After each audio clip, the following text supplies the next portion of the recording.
रात्रंदिवसा देवा तुमची मूर्ती ध्यानात, त्याचा लागेना अंत, त्याचा लागेना अंत. स्वप्नात आले माझ्या गुरुदेव दत्त, स्वप्नात आले माझ्या गुरुदेव दत्त.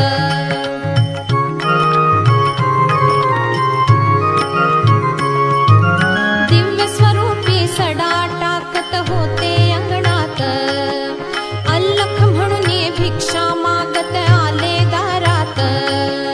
दिव्य स्वरूपी सडा टाकत होते